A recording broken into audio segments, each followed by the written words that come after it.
My name is Bethany Funk, and I was roommates with Maddie, Kaylee, Xana, and Ethan. I not only lost some of my best friends, but I also lost a sister. Never in a million years would I have thought that something like this would have happened to my closest friends. I thought that we were going to wake up and go upstairs, see them, and tell them how they had scared us, and that they were going to tease us about how we are constantly scaredy cats and make jokes about it as we would go to Taco Bell like always. But sadly, that is not what happened and what turned out to be my worst nightmare. When I first woke up that morning, I had no idea what happened. I woke up around 7 with a terrible toothache. So I called my dad, who is a dentist, and he asked what I should do. He told me to take Advil, so I did, and I went back to sleep. I was still out of it and still didn't know what happened. If I had known, I of course would have called 911 right away.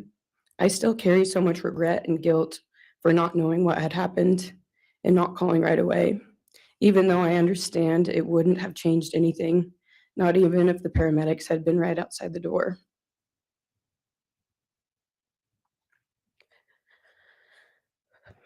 I was so frantic that morning and scared to death, not knowing what had happened. And when I made the 911 call, I couldn't even get out the words. And from then on, I don't remember a thing. It was like my brain wiped that whole memory. That was the worst day of my life. And I know it always will be.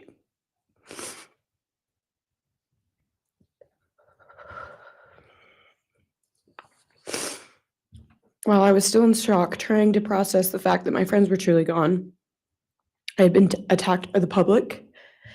I was grieving, numb, and unsure of what had happened was even real. And at the same time, I was getting flooded with death threats and hateful messages from people who did not know me at all or know the dynamic of our friendship. Social media made it so much worse, and strangers made up stories to entertain themselves. The media harassed not just me, but also my family. People showed up at our house. They called my phone, my parents' phones, other family members' phones, and we were chased while I was still trying to survive emotionally and grieve the loss of my friends. I hated and still hate that they are gone, but for some reason, I am still here and I got to live. I still think about this every day. Why me? Why did I get to live and not them? For the longest time, I could not even look at their families without feeling sick with guilt. I did not know what to say or what to do. I was terrified that my presence just made their pain worse. And I was still here when their kid, their siblings, and their friends, their loved ones should have been here instead. After everything happened, I was afraid to go into my own backyard or alone in my house. I was scared that the person who did this would come for me next.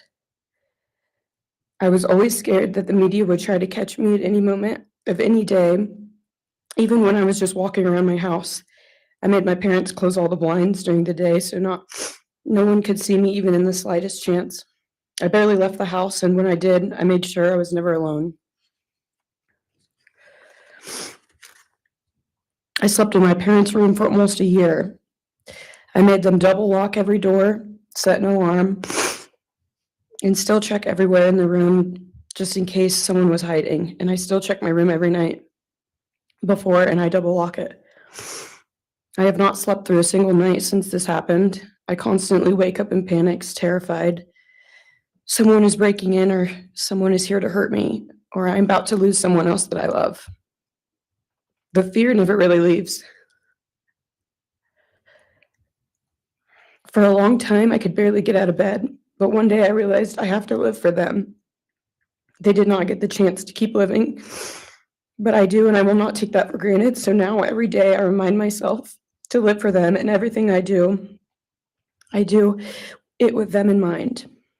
I am still scared to go out in public, but I force myself to do things because I know that they would want me to keep living my life to the fullest. I am beyond blessed to still be here, and I refuse to take that for granted when they did not get a chance. Our house was not just a house, it was a home, It was where we laughed till we couldn't breathe, make meals, did crafts, binge watch reality shows, played games, and spent lazy days on the couch. It was movie nights, wine nights, morning debriefs, pranks, hot chocolate, cookies, and warmth. I would cherish those memories forever, and I will not let what happened erase how special our home was or how much those memories meant to me. Now, I would like to share some bits and pieces of who they were as people and some of the memories that we shared.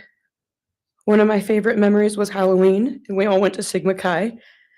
But instead of partying, we just sat in an apartment, talking and laughing all night long. I do not think I've ever laughed that hard in my life. We did not care about the party, we were just happy to be with each other. Xana was 1 in a million. She was the life of the party.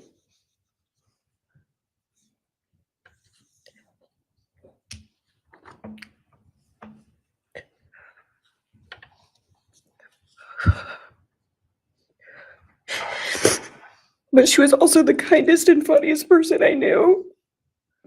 Everyone loved her because she made everyone feel so loved. She was just someone you always wanted to be around, no matter the circumstance. One of my favorite days with Xana was when she laid on the couch, when we laid on the couch together all day watching movies and snacking. Or when she, Maddie, and I would go and get margaritas, chips, and salsa. She would also light up a room with her presence alone. Kaylee had the most beautiful, radiant smile, and she was so kind, but also one of the funniest people I've ever known. She loved playing little pranks, and she always had us laughing so hard that we could not breathe. She was so full of energy and life. I really believe that she could have ruled the world if she wanted to, and she would have been America's sweetheart. Ethan was the sweetest, most genuine guy. He was always smiling and always making other people smile too. Ethan was the kind of person you wanted around. He was so kind and easy to talk to and just so fun. And the way he cared for Xana was truly something to admire. And really was proof that storybook love and true romances really do exist. It was not only obvious to me, but everyone that was around Ethan and Xana that they were absolute soulmates.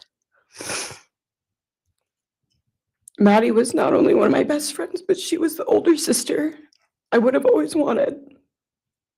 There was no one I looked up to or admired more than Maddie. She was truly a ray of sunshine, and everyone was drawn to her. She was so kind, loving, funny, fun, and passionate. She had the sweetest soul and wanted nothing but the best for everyone and to love and show love to everyone. She took me under her wing and always made me feel so safe and included, and above all, loved and valued. She never failed to make me laugh or put a smile on my face. Still to this day, I am beyond grateful that she chose me to be her sorority little, and I thank God every day that I not only got to know her, but had her as one of my best friends. Honestly, I cannot pinpoint one favorite memory with Maddie because I have so many, and this would be a very long read if I did. But if some little memories with her that I cherish is when the two of us made a nice dinner and split some wine, or when we would binge watch Jersey Shore or Summer House. When we came up with a whole dance routine on Halloween and danced and sang all night, like no one was watching. All the late night walks home from going out, and just little shopping trips and so much more. I am beyond blessed that I had the chance to know each and every one of them. They changed my life in ways I would have never put into words. I hope that they are remembered for who they are, not what happened to them, because who they are were so beautiful, and they deserve to be remembered in the highest way. My heart breaks every time I go to text one of them or how badly I wish I could see and hang out with them. And then I remember I cannot. I will never be able to again. But I still talk to them in my prayers every single night, and I always will. I wish more than anything I could hug them one last time. And I wish I could tell them how much I love them. And even though I cannot, I still tell them every night. I will keep living for them as long as I am lucky enough to still be here. And they were all truly one of a kind, and they will be in our hearts forever and always. Thank you, and please convey to Bethany my appreciation for her courage, and I hope that she heals. Next is Dylan Mortensen. We're asking for some accommodations for Ms. Mortensen and that she be allowed to sit in my seat. Sure.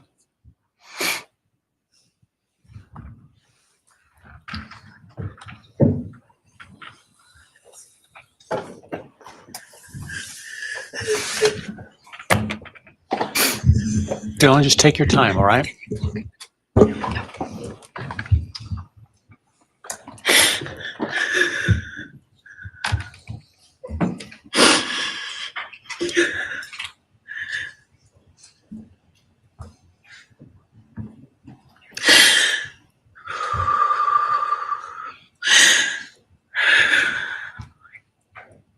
Sorry.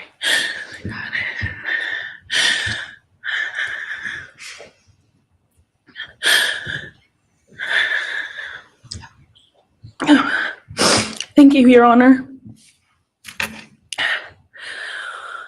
What happened that night changed everything. Because of him, for beautiful,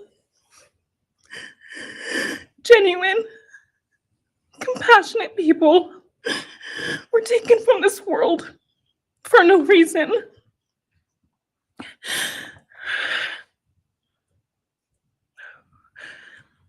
He didn't just take their lives. He took the light they carried into every room. He took away how they made everyone feel safe, loved, and full of joy. He took away the ability for me to tell them that I love them and that I'm so proud of them. He took away who they were becoming and the futures they were going to have. He took away birthdays, graduations, celebrations, and all the memories that we were supposed to make. All of it is gone. And all the people who loved them are just left to carry that weight forever. He didn't just take them from the world. He took them from me, my friends, my people who felt like my home, the people I looked up to and adored more than anyone. He took away my ability to trust the world around me. What he did shattered me in places I didn't know could break. I was barely 19 when he did this. We had just celebrated my birthday at the end of September. I should have been figuring out who I was. I should have been having the college experience and starting to establish my future.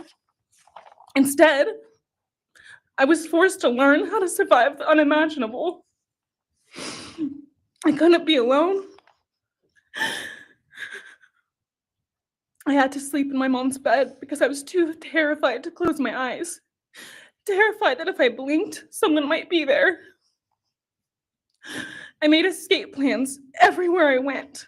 If something happens, how do I get out? What can I use to defend myself? Who can help? And then there are the panic attacks. The kind that slam into me like a tsunami out of nowhere. I can't breathe. I can't think. I can't stop shaking.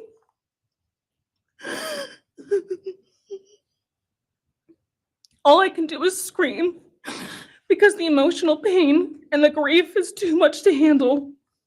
My chest feels like it's caving in. Sometimes I drop to the floor with my heart racing, convinced something is very wrong. It's far beyond anxiety. It's my body reliving everything over and over again. My nervous system never got the message that it is over, and it won't let me forget what he did to them. People call me strong. They say I'm a survivor, but they don't see what my new reality looks like.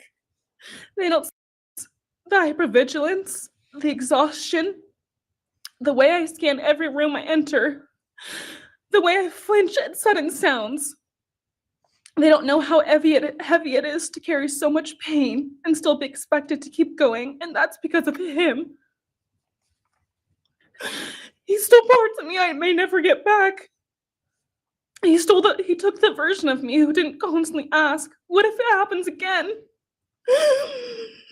What if next time I don't survive?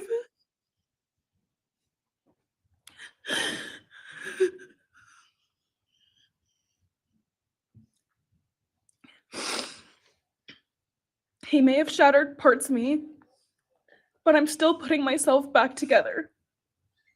Piece by piece, I'm learning how to live in this new version of life. It is not easy. It hurts, but I'm still trying. And I'm not trying just for me. I'm trying for them, my friends. About a year ago, I had a dream about them. I got to say goodbye. I told them I won't be able to see you again, so I need to tell you goodbye. They all kept asking why, and all I could say was, I can't tell you, but I have to. When I woke up, I felt shattered and heartbroken, but also strangely grateful. Like maybe in some way that dream gave us the goodbye we never got. Still, no dream can replace them, and no goodbye will ever feel finished. He is a hollow vessel, something less than human. A body without empathy, without remorse. He chose destruction. He chose evil. He feels nothing. He tried to take everything from me. My friends, my safety, my identity, my future. He took their lives, but I will continue trying to be like them, to make them proud. Living is how I honor them. Speaking today is to help me find some sort of justice for them. And I will never let him take that from me. He may have taken so much from me, but he will never get to take my voice. He will never take the memories I had with them. He will never erase the love we shared, the laughs we had, or the way they made me feel seen and whole. Those things are mine. They are sacred, and he will never touch them. I get to feel sadness. I get to feel rage. I get to feel joy even when it's hard. I get to feel love even when it hurts. I get to live. And while I will still live with this pain, at least I get to live my life. He will stay here, empty, forgotten, and powerless. Dylan, thank you so much for your courage. I appreciate it.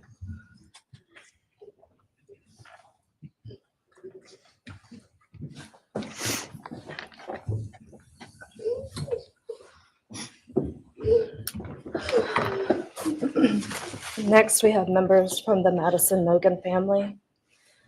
First would be Scott Laramie, Madison Mogen's stepfather.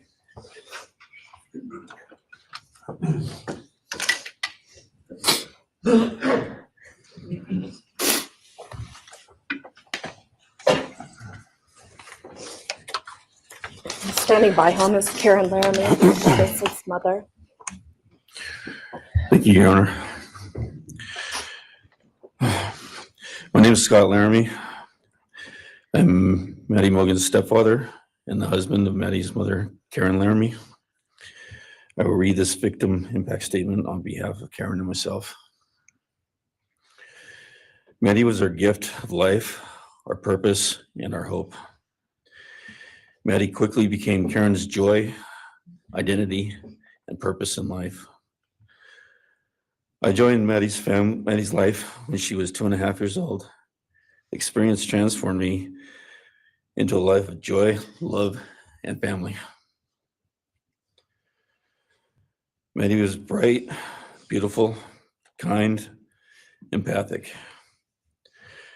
She listened carefully to others and was observant, seeing and caring about the hearts and the minds of all she encountered. She loved music and music festivals. She had a wonderful sense of humor. She excelled in school. She was an easy child to raise, almost never requiring discipline, and almost always giving us parental joy. One time Karen remembers disciplining Maddie as a little girl Maddie responded, "You broke my heart," which of course melted ours. She had a keen wit, even at that young age. As she transitioned into teenage years, she prioritized us and extended family over many of the distractions that capture teenagers. She showered us with her presence and love at family events, barbecues, picnics, birthdays, holidays, and others. She spent countless hours with her papa, her uncle David, Aunt Nadine, and her other close family and friends.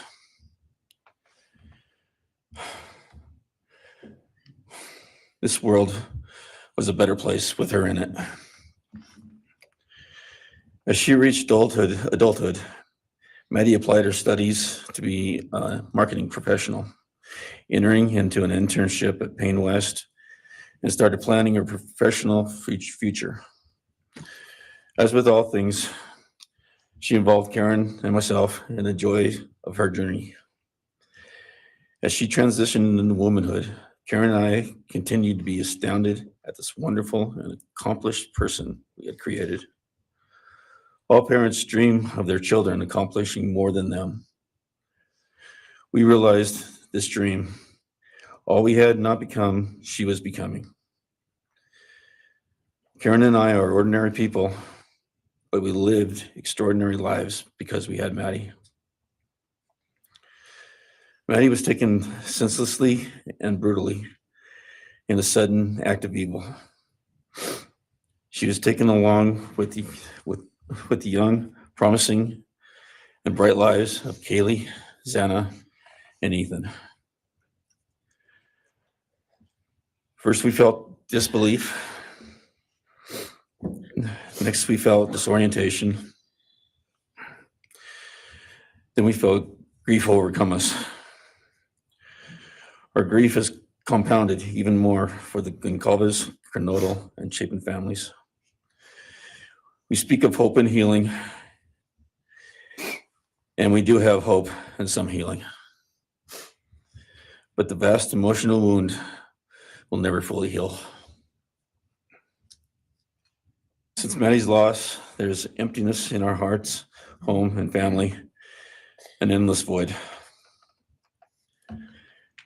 After losing her mother in a car crash, Karen took years to grieve and recover. The feeling that her life with Maddie and Abe was perfect helped her to start to heal. Now, this is no longer perfect.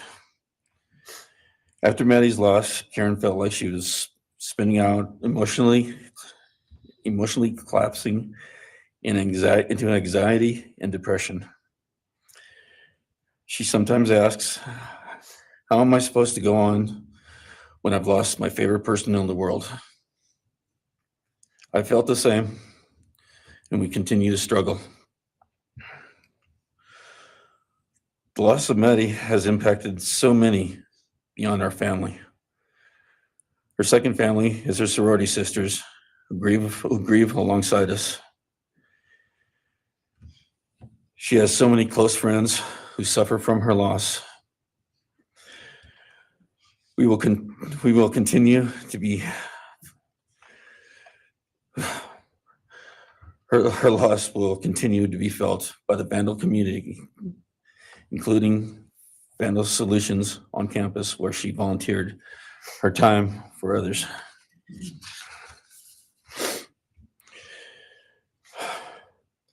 It helps us to know Maddie is in heaven now, freed from the trials of this earth.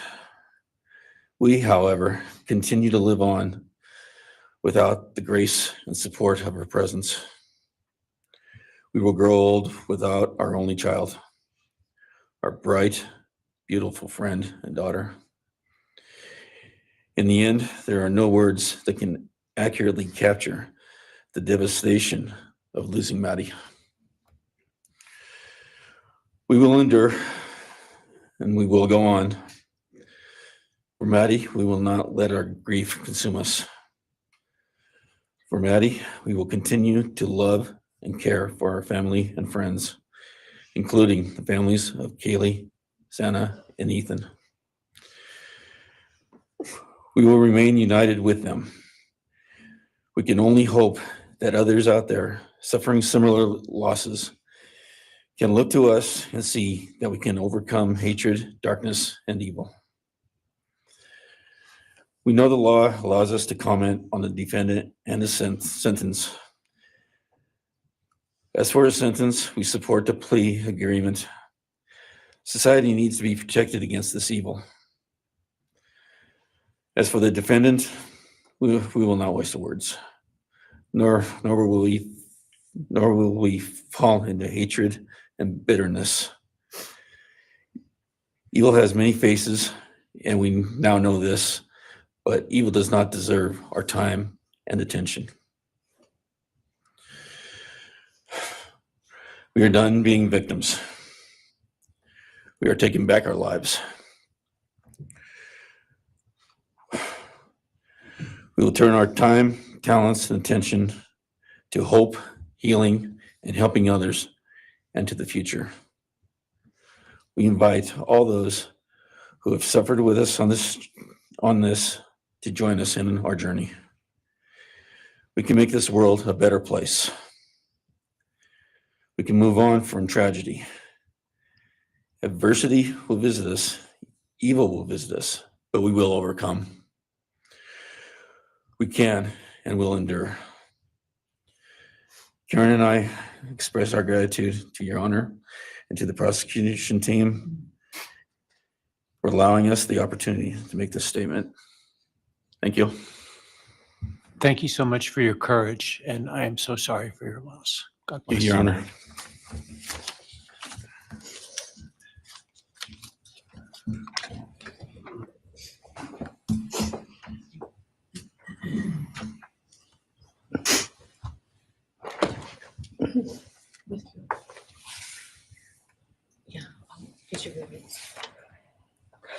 Your Honor, this is Leander James. He's the attorney for the Mogen family and victim advocate.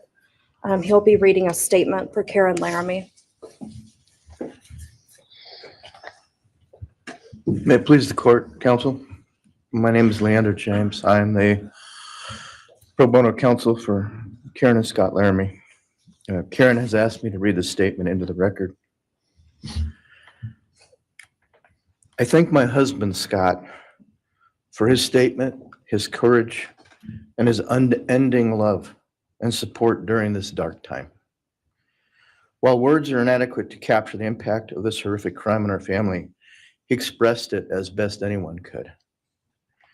For Maddie's sake, I will add my supplement statement that incorporates additional impact in the context of my extended family. I am grateful to Maddie's great uncle, Bryan Kohberger, for assisting me with the difficult task of putting our pain into words. For me and my extended family, Maddie was our hope and our light. Her beauty, both outside and in, shone its light upon everyone with whom she came in contact. Her beauty, she carried that hope and light into the future for our entire family. We have memories of our Maddie and grief and pain at her being taken from our presence. Any one of us would have given our own light to have been outshone by hers.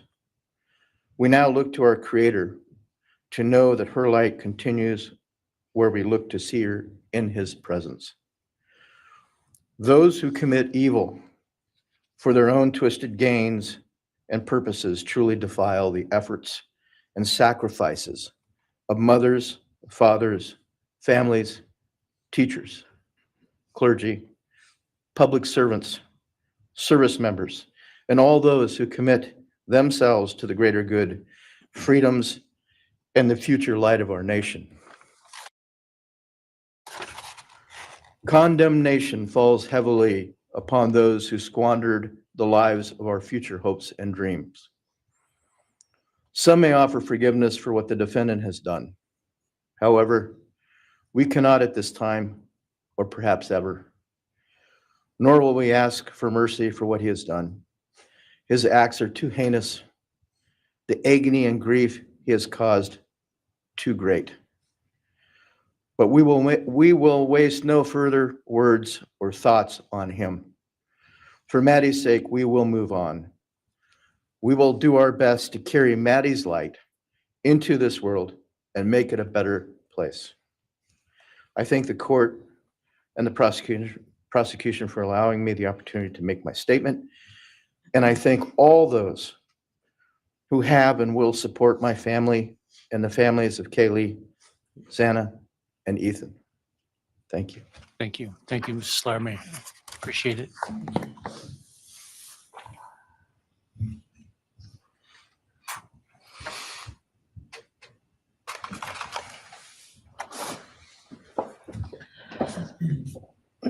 Next is Ben Mogen, the father of Maddie Mogen. Yes, of course. Actually, Your Honor, it'll be Kim Cheeley, the grandmother of Maddie Mogen.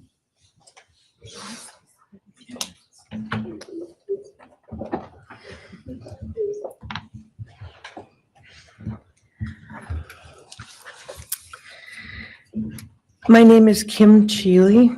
I was Maddie Mogen's paternal grandmother, as Ben Mogen, her father, is my son. I'm here today with my sister Lori Cheeley, Maddie's great aunt, and my son Ben Mogen, and my daughter-in-law Corey Hatrock. I'd like to begin by thanking a number of people involved in bringing this case to closure. In my daughter's words, the plea deal the prosecution team reached this month is one that punishes the perpetrator of this horrendous crime, protects the public from further harm, and allows all of us who knew and loved these kids the time to grieve without the anxiety of the long and gruesome trial, the years of appeals, and potential for mistrials along the way. My family and I are so grateful to Bill Thompson and his prosecution team for their dedication and painstaking work that forced the perpetrator to admit his guilt. We want to thank the Idaho State Police, the Moscow Police Department, the FBI, and Judge Hippler. We'd also like to thank the University of Idaho officials who have treated the families of the victims with such dignity and kindness, and who have honored the 4 victims beautifully. Maddie was my first grandchild, so when she was born, all her grandparents had the distinct pleasure of deciding what we'd like to be called. I chose Nana, pretty original. But when Maddie was about 1.5 years old, her papa, Ben's dad, and I were planning to visit the new little family in Oregon. Maddie didn't have an extensive vocabulary at the time, but for some unknown reason, she called bananas ba-deedle-deedles. When Karen and Ben told her Nana was coming to visit, she figured, I say deedle-deedle for that word. So I became deedle-deedle, shortened to Deedle when she was about 6 or 7, and I was Deedle all her life. I don't think her stepdad, Scotty, ever knew my given name was Kim. Maddie's and my birthdays were 1 day apart, and a couple years before she was killed, she gave me this necklace with Deedle and Maddie engraved on it, and I added an angel wing, and it's one of my treasured possessions. I also got an angel wing tattoo, never thought I'd see the day, but along with many members of our family, replicating the one that Maddie and her sorority sisters had. I wanted mine where I could see and touch it often. From preschool through grade school, I stopped teaching piano lessons early on Wednesdays and picked Maddie up for bubble baths, brownies, and books. It was our special time together. And she went home those nights in her jammies with a pan of warm brownies for her family. Although Karen and Scotty raised Maddie and did such a lovely job of parenting, We Mogens were lucky to have her for holidays and many other family gatherings. We'll always have our treasured memories of Maddie growing up in our big extended cooperative family. And I thank Karen and Scotty Laramie for being so generous and open and sharing Maddie with her Mogen side of the family. When the 4 kids were murdered, the foundation fell out of our world. Initially, the fear was truly debilitating. The first 6 weeks were excruciating. Despite the vigils, memorials, candlelight gatherings of students, friends, family, community members. After the arrest in the past 2.5 years, my family has lived with grief, with the effects of traumatic grief, of which I was blissfully unaware before all of this. I now have a stack of books on grief. I've attended grief classes at hospice. I've tried EMDR, a technique that helps replace disturbing visions with something more comforting. My son Ben, his 2 sisters, Maddie's aunts, and I have all experienced depression and anxiety and sleep disturbance, requiring medical intervention at times. We've all sought counseling off and on. The struggle with media attention was extremely difficult, especially for Ben. No one should live through the violent murder of one's child. Some days it's beyond me how the parents of these kids are still upright. I'm thankful for the strong families and communities that are supporting the survivors. At the time, I could think of only 2 blessings surrounding the horrific murders. One was that Ben was living with my partner Tom and me at the time, and that we could support each other emotionally through it all. Sadly, Tom died a year ago of a rare brain cancer, and he won't be here to see justice served. He was our family's rock, and we all miss him every day. A second blessing is that my mother died of COVID several months before the kids were killed, and she didn't have to live through the horror. It was difficult to identify blessings. So we've all lost our dear child and a future with her.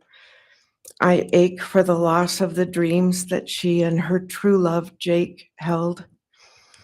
And my heart goes out to Karen and Scotty and your side of Maddie's family. You've had more than your share of loss. My heart aches for the kids' roommates and the families of the other victims, and also the family of the perpetrator.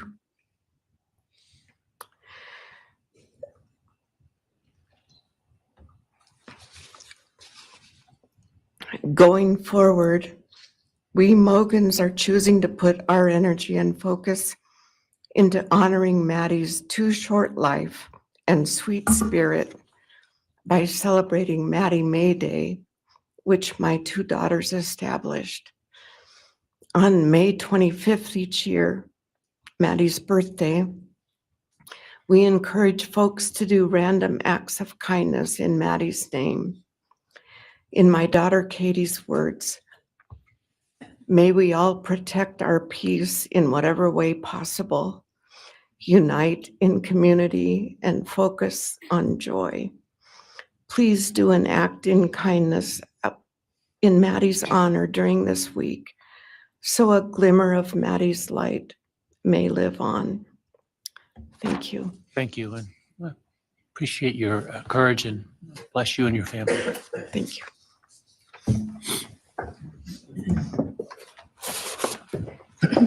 Now it's Ben Mogen, Maddie Mogen's father.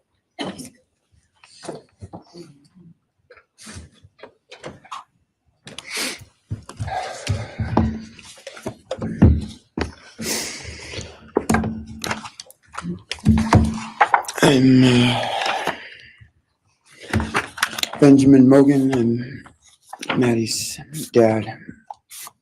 And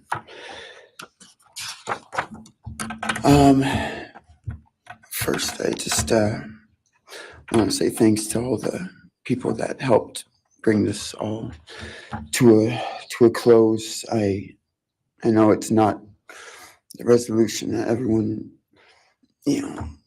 wanted, but I think that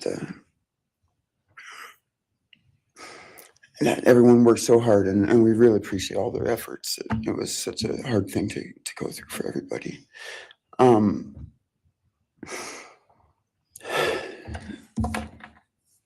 Maddie was my only child that I ever had. She's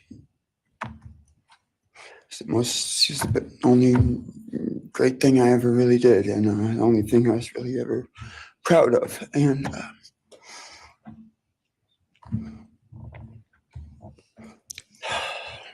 I thought we would have the rest of our lives together to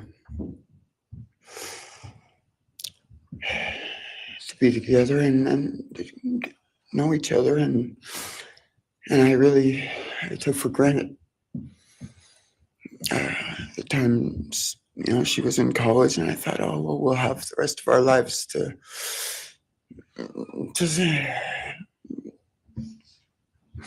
do all the stuff that we're supposed to do, and she was just about done. She actually earned all of her credits for college degree, and Karen and Scotty and I got to go and get her diploma that she actually earned, and she served every bit of that. And but I thought that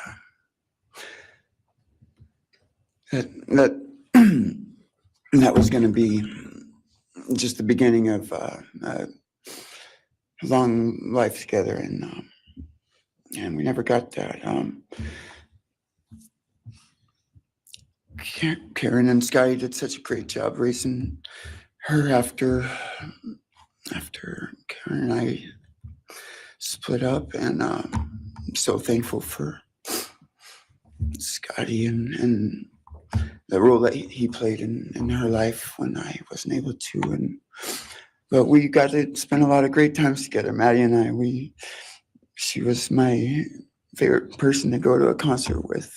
We got to see some fun shows together, and I told her, if there's ever a show that you want to go to, let me know, and I'll get you tickets for you and your friend, or if you want to go together, we'll make it happen. And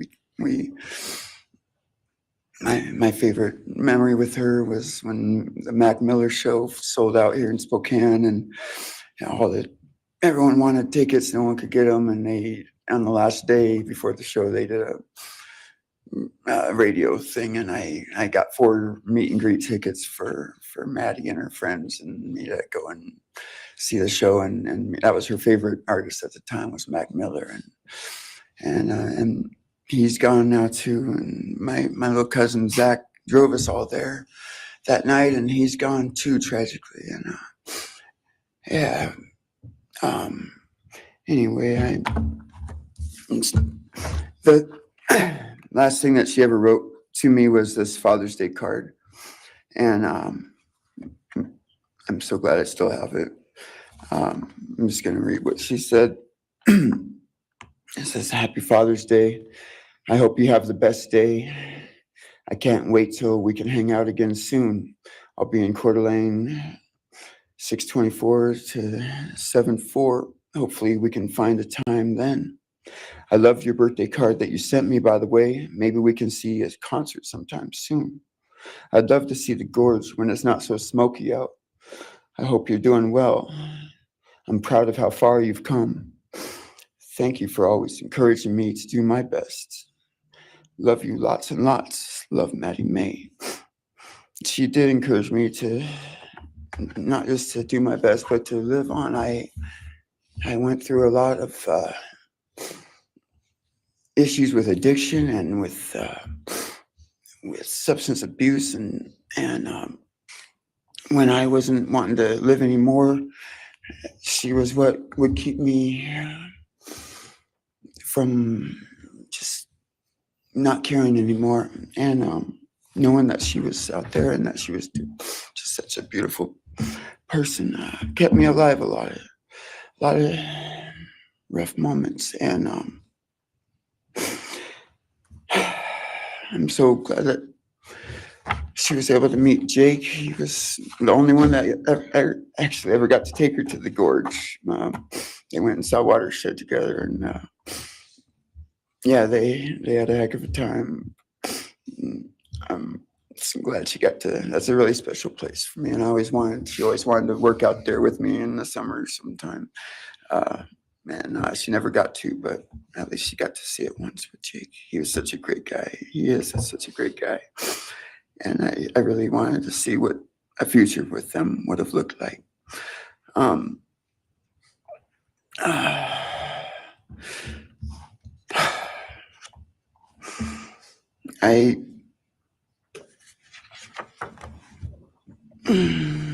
never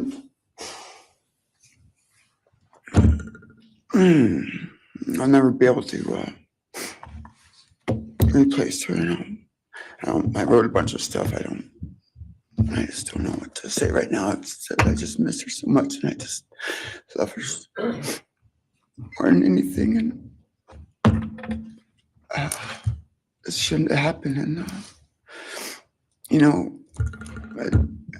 a death sentence is one thing. You know when it's going to happen, and it's going to be all gentle and stuff. But life without parole, with a building full of people that all just want you to not be around anymore, winking at every morning, not knowing if that's the day they're going to pull your card. I mean, it's not a very nice sentence either. So, I don't know. I just love you, Maddie, and I wish you were still here. Thank you so much.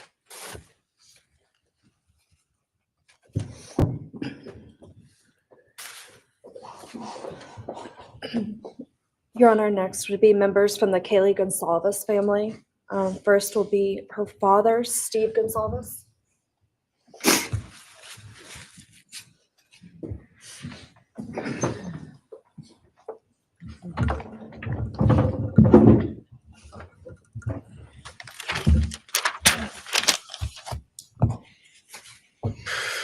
Today, we are here to finish what you started. Today, you've lost control. Today, we are here to prove to the world that you picked the wrong families. The wrong state, the wrong police officers, the wrong community. You tried to break our community apart. You tried to plant fear. You tried to divide us. You failed. Instead, your actions have united everyone in their disgust for you.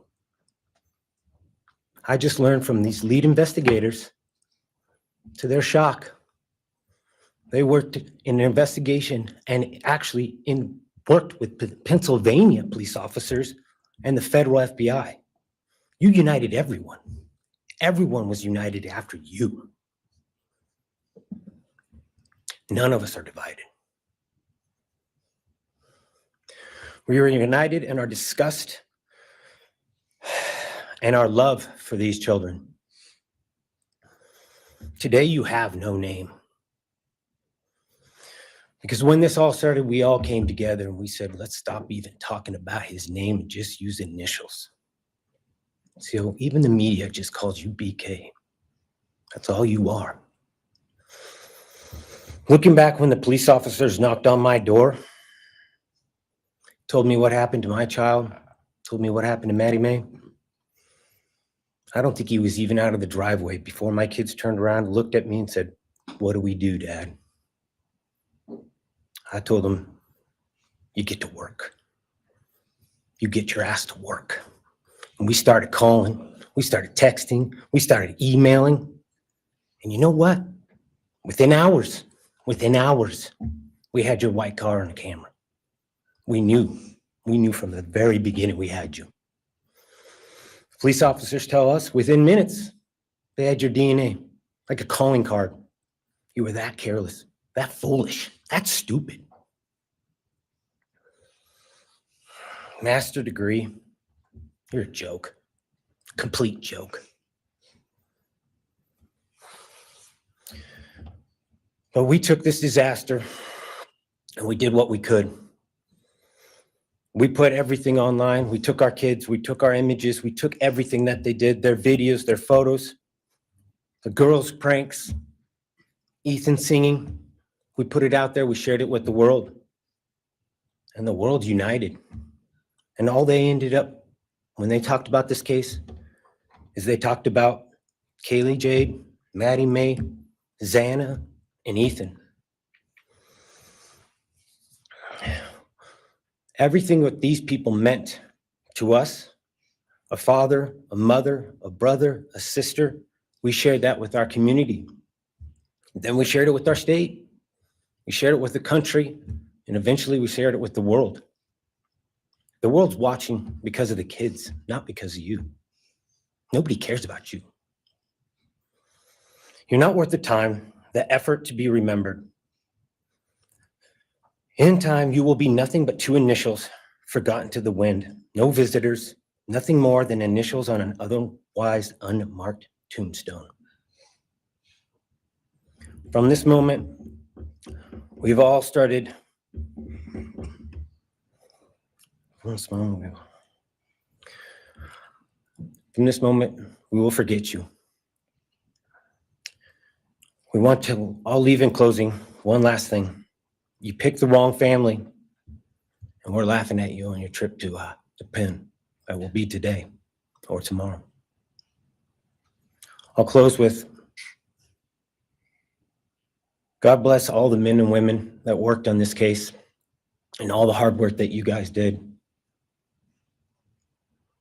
You guys allowed us to grieve and allowed us to get through this. The amount of work that you guys put together and the way that you guys put it together was beautiful. There was hard times to be expected, but thank you all. God bless. Thank you.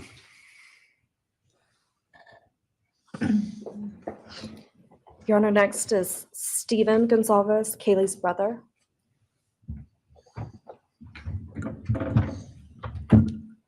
Steven's actually gonna pass. I'm gonna go. Okay. Olivia Gonzalez, Kaylee's sister. Hello, I'd like to start by thanking the court for allowing me the time and opportunity to speak today. My name is Olivia, and I'm the big sister of Kaylee Gonzalez, and I was blessed to love Madison Mogen as a sister too. I'm not here today to speak in grief. I'm here to speak in truth. Because the truth is, my sister Kaylee and her best friend Maddie were not yours to take. They were not yours to study, to stalk, or to silence. They were two pieces of a whole, the perfect yin and yang. They are everything that you could never be. Loved, accepted, vibrant, accomplished, brave, and powerful. Because the truth about Kaylee and Maddie is they would have been kind to you. If you had approached them in their everyday lives, they would have given you directions, thanked you for the compliment, or awkwardly giggled to make your own words less uncomfortable for you. In a world that rejected you, they would have shown mercy. Because the truth is, I'm angry. Every day I'm angry. I'm left shouting at the inside of my own head everything I wish I could say to you. The truth about me is when I heard the news, I didn't cry. I listened for them. I promised them I would, that I would fight for them, that I would show up no matter what it cost me. I swore I'd never let them feel alone. Because you see, I've always been their heavyweight. I've always been the one to fight the battles they didn't feel ready to fight themselves. All it ever took was a call, and they knew I would handle it for them, no matter the time, no matter the cost. They could wave their white flag because they knew I would never back down, not for them, and not even death could change that. Somewhere along the line, I started to think about what I would say to them if I was given just one last chance. If I could gather enough heartbreak or love or sacrifice or whatever it took to get just one message across, what would I say? Throughout this entire process, I've written my feelings down at every moment, my wishes, my love, my denial, my anger.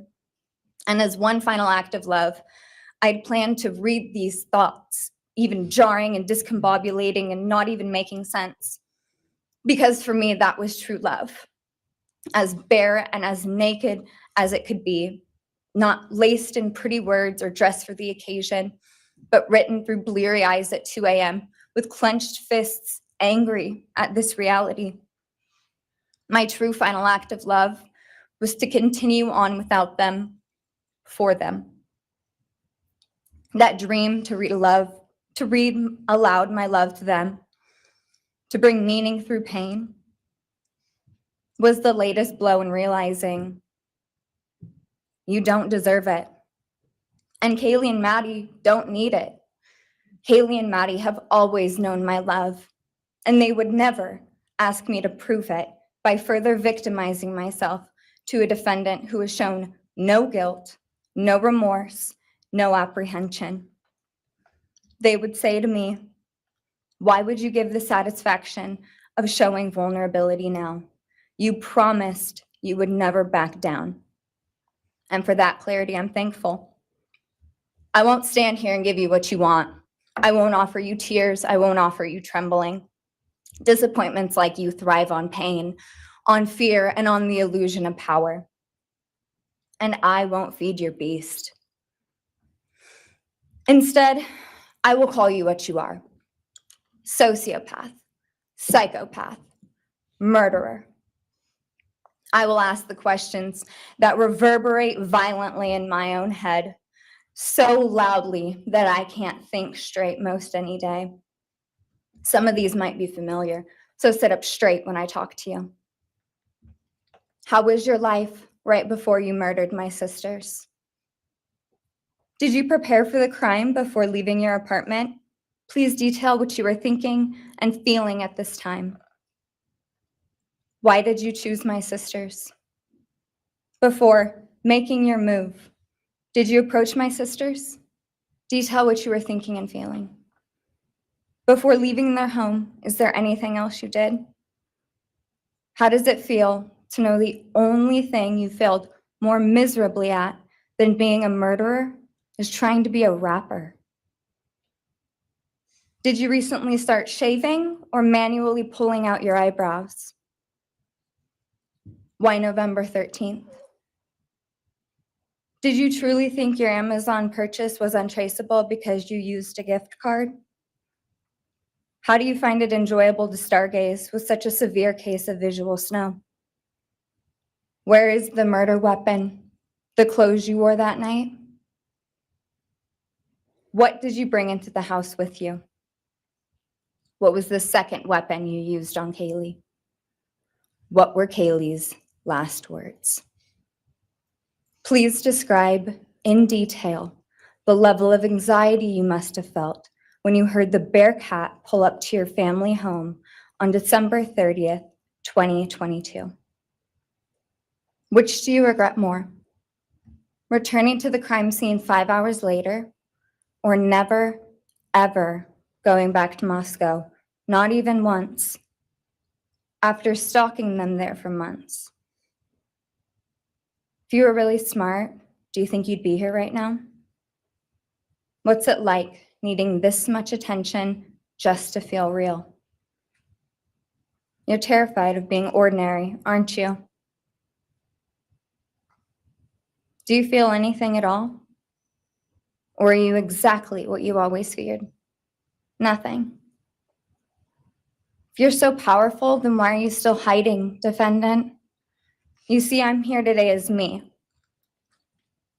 But who are you? Let's try to take off your mask and see.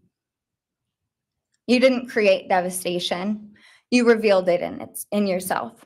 And that darkness you carry, that emptiness, you'll sit with it long after this is over. That is your sentence.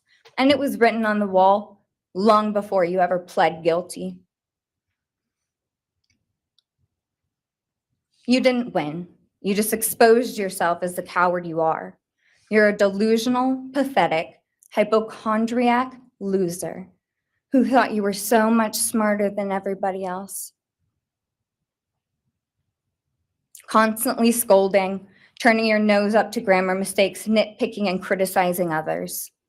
You wanted so badly to be different, to be special, to be better, to be deep, to be mysterious. You found yourself thinking you were better than everyone else, and you thought you could figure out the human psyche and see through it, all while tweaked out on heroin. Lurking in the shadows made you feel powerful because no one ever paid you any attention in the light. You thought you were exceptional, all because of a grade on a paper. You thought you were elite because your online IQ test from 2010 told you so. All of that effort just to seem important. It's desperate. There is a name for your condition, though. Your inflated ego just didn't allow you to see it. Wannabe. You act like no one could ever understand your mind, but the truth is you're basic. You're a textbook case of insecurity disguised as control. Your patterns are predictable. Your motives are shallow. You are not profound. You're pathetic. You aren't special or deep, not mysterious or exceptional. Don't ever get it twisted again. No one is scared of you today. No one is intimidated by you. No one is impressed by you. No one thinks that you are important. You orchestrated this like you thought you were God. Now look at you, begging a courtroom for scraps. You spent months preparing, and still all it took was my sister in a sheath. You work so hard to seem dangerous, but real control doesn't have to prove itself. The truth is, the scariest part about you is how painfully average you turned out to be. The truth is, you're as dumb as they come.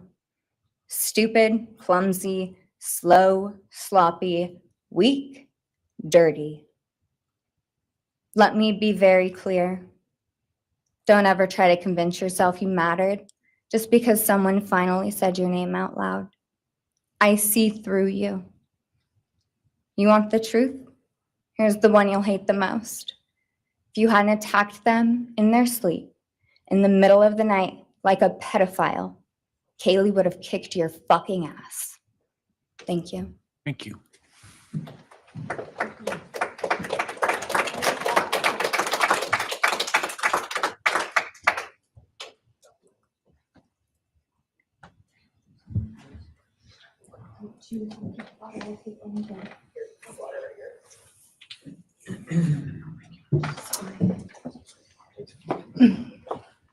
Next is Christy Gonzalez, Kaylee Gonzalez's mother.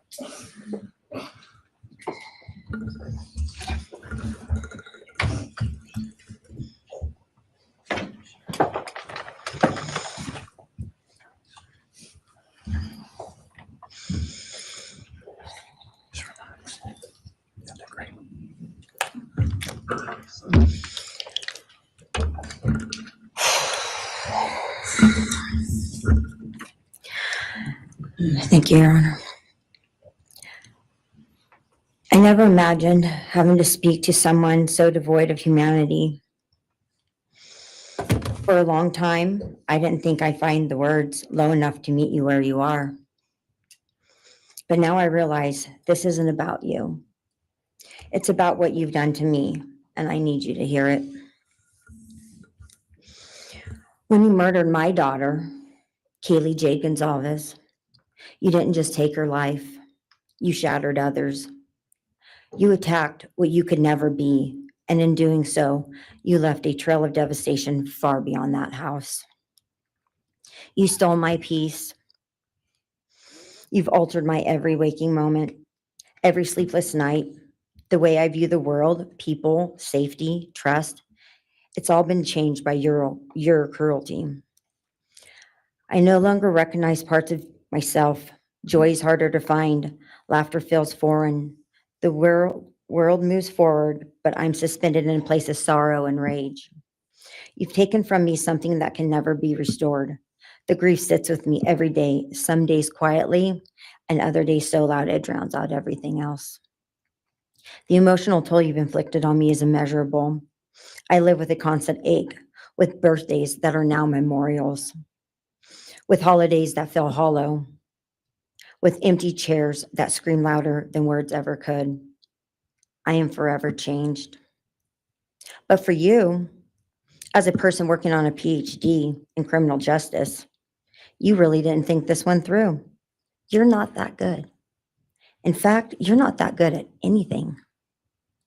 You couldn't secure a job. You couldn't get along with others. You couldn't even get a female to look in your direction. All because you are pathetic. Now you're a joke in this courtroom. I wish I could crown you with a jester hat to complete your orange jumpsuit clown look.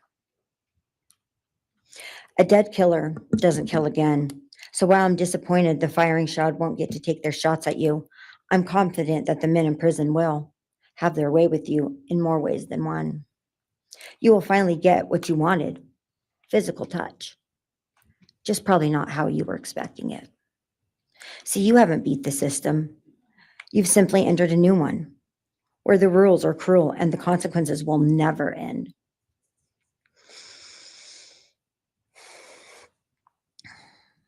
You are entering a place where no one will care who you are and no one will ever respect you. You will be forgotten, discarded, used, and erased. You will always be remembered as a loser, an absolute failure. And when those prison doors slam shut behind you, I hope that sound echoes in your heart for the rest of your meaningless days. I hope it reminds you of what we all already know. You're nothing. May you continue to live your life in misery.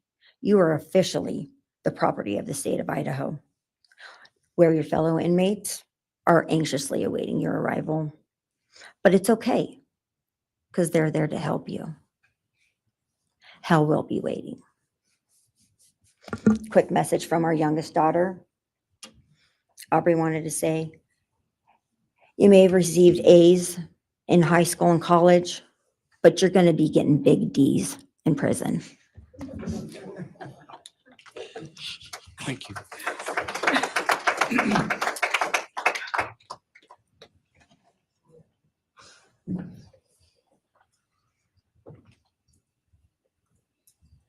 Do we have more from the Gonzalez family, or are you? Yes, next would be Shannon Gray, the Gonzalez family attorney. He'll be reading statements from Kaylee Gonzalez's grandmothers. Well,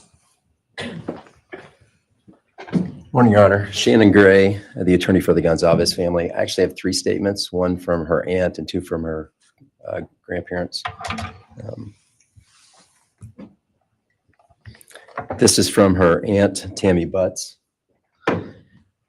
You, in the cloak of darkness, made a decision to turn our whole family's world upside down forever. You, in the cloak of darkness, took our Kaylee J. Gonzalez away from us all without hesitation. Never have you shown any remorse or regret. We just get creepy, non-expressive stares as you have your team of women defend you. Kaylee was a strong, kind, fun-loving, caring person, and she will greatly be missed by all her family and friends for the rest of our lives. She had goals in life that you took from her and us. We lose on watching her enjoying her life, working hard and building the future she wanted. She was ready to start that after college life. You, in the cloak of darkness, took it all away. You left us without her future wedding, her future children that she would have added to our family. No more talking to her on the phone, going for a coffee, celebrating holidays. It's all gone.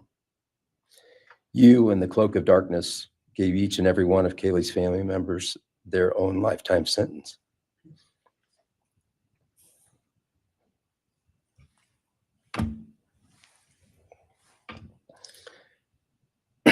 You, in the cloak of darkness, also took our Maddie Mae from all of us. She was so genuine, caring, polite. She was part of our family. You came in, harmed our children that were younger women than you in their own beds. You're nothing, you're a coward. It's not right that you have received life. I pray that you meet your end in the cloak of darkness, burn in hell. I have two other statements, Your Honor.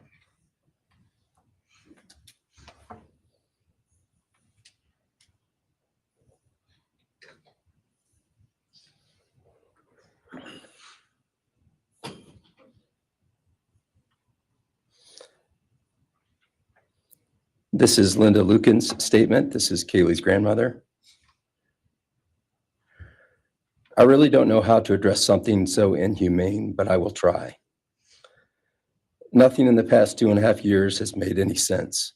All I get is you cowardly went into a home at night, filled with what I'm sure you thought was all sleeping girls, and went on a vicious killing spree for no other reason but to appease your demonic urges.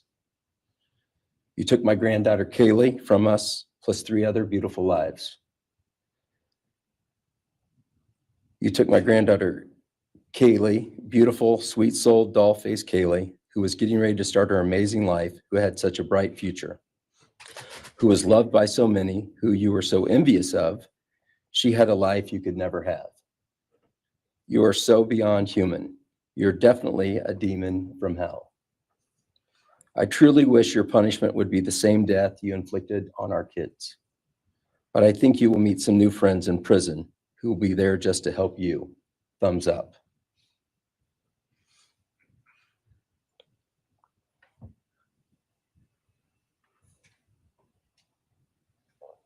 And I have one last statement, Your Honor.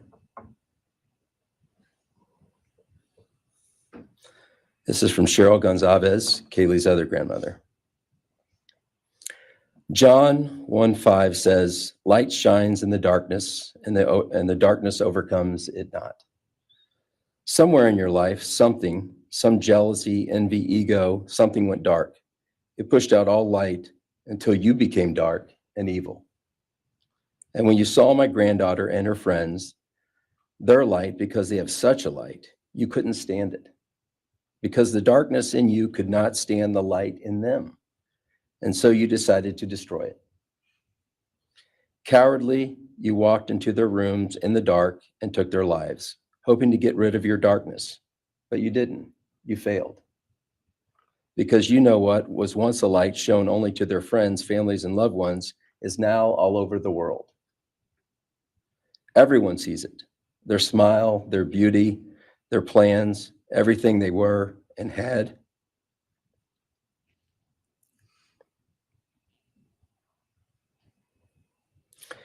And you think you put a close to it, even that, but you didn't. Because they still exist. They are still light. They are still beautiful. You can never take that away.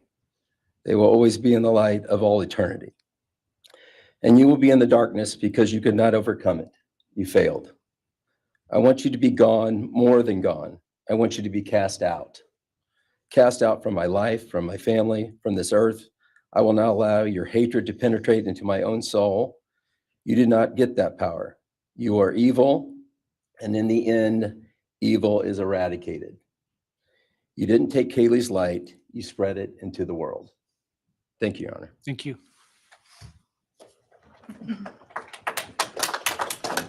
Right. Are you moving to a different family now? All right, why don't we take a 10-minute recess? All right.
Be seated.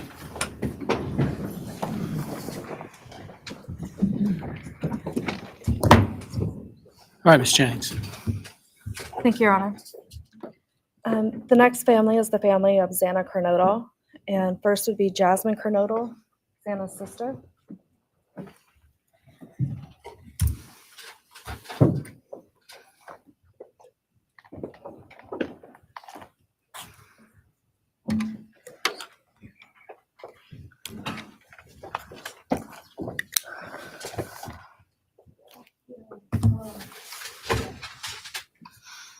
Just want to say thank you to everyone who's been involved in this and just for all the hard work and dedication you guys have put into this. I also want to thank everyone for the support and just my family and friends who've been around through this time.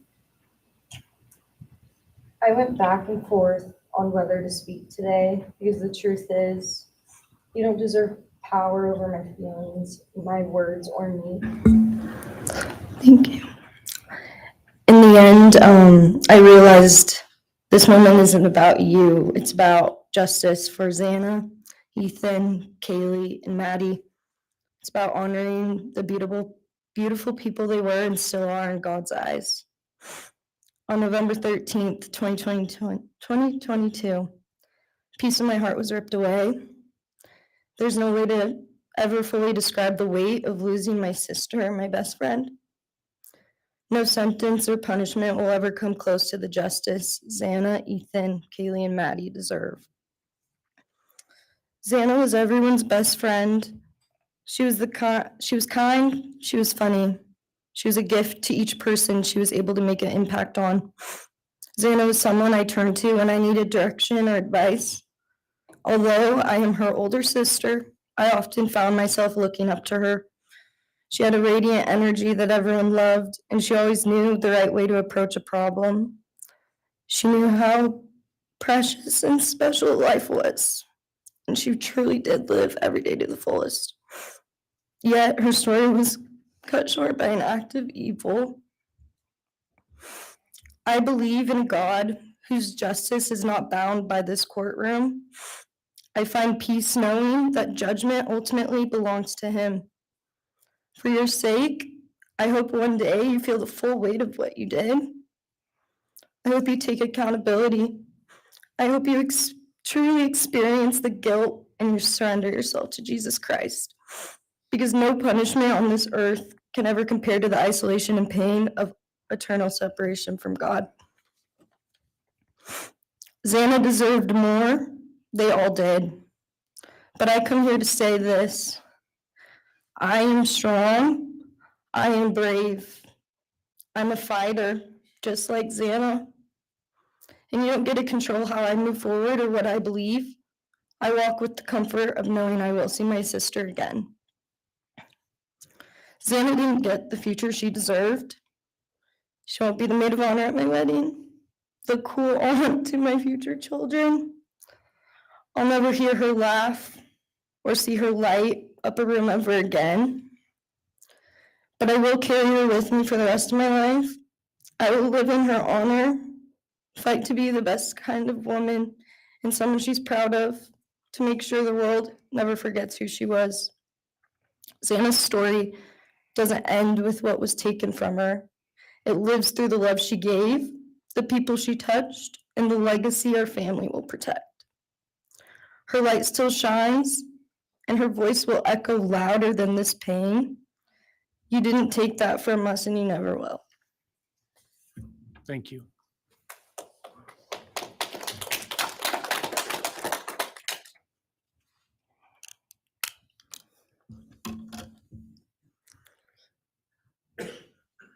I just want to say before I start, I'm Xana's dad, Jeff Kernodle.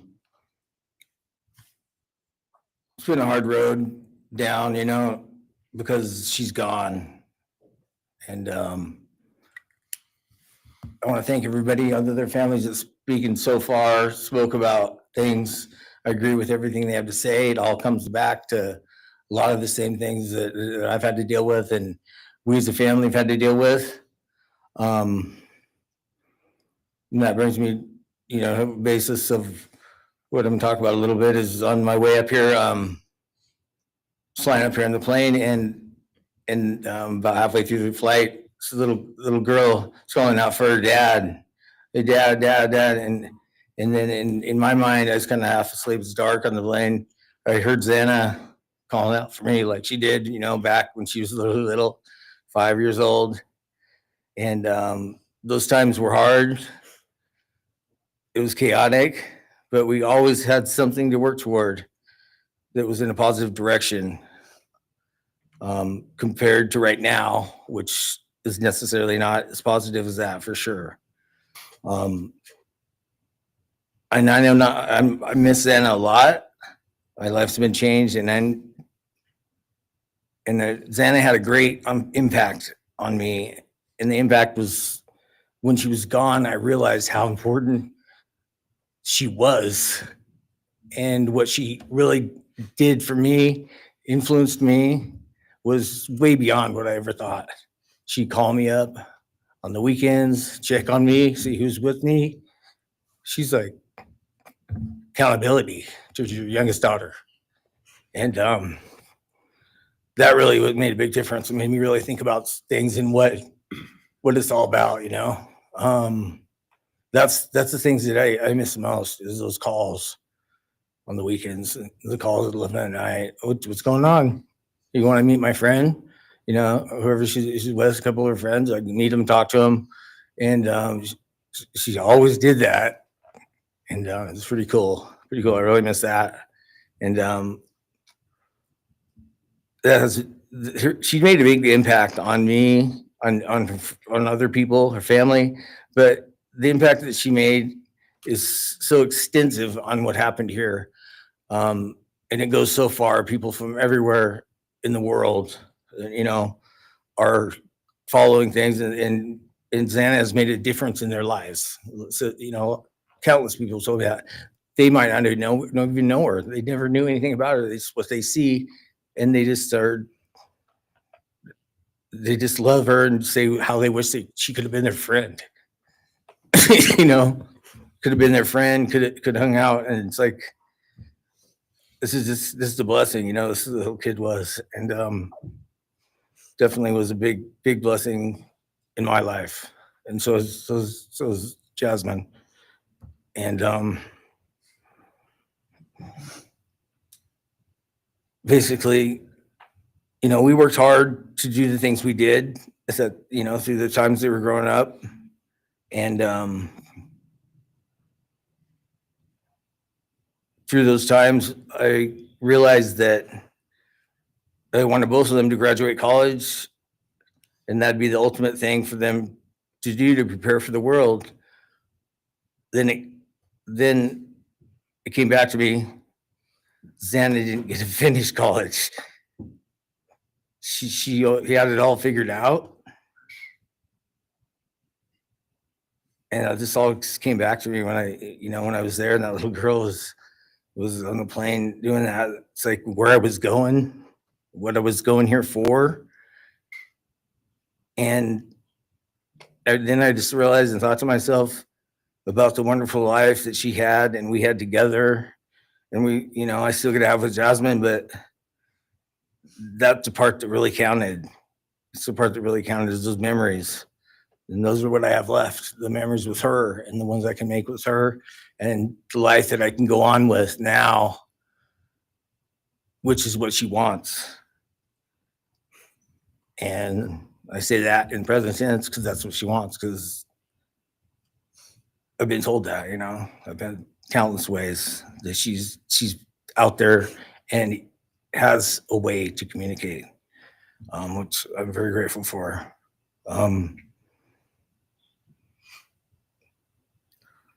That goes to say that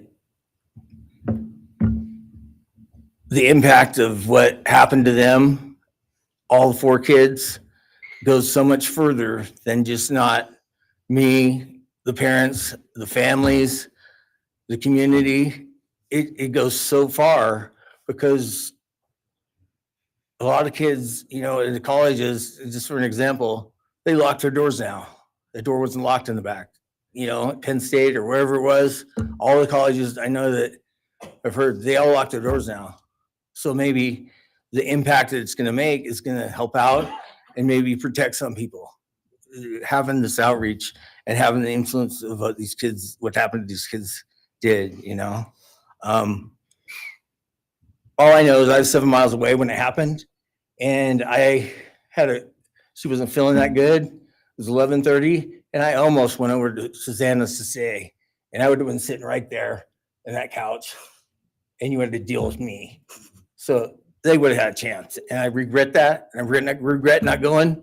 But the reason why I didn't is because Susanna said, "Don't be drinking and driving. You got the rental car. Don't be drinking and driving." The week before that, so she was she would have been mad at me to do that.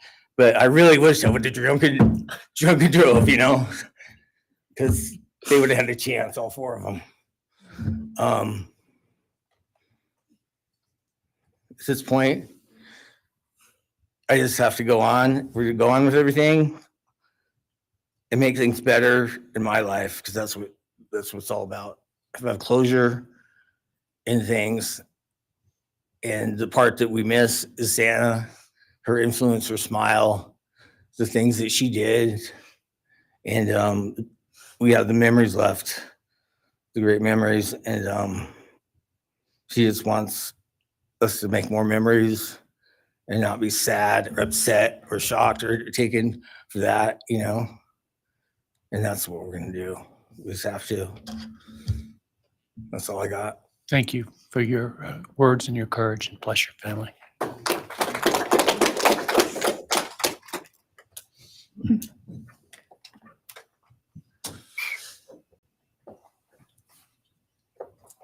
Next, Kim Kernodle would like to address the court.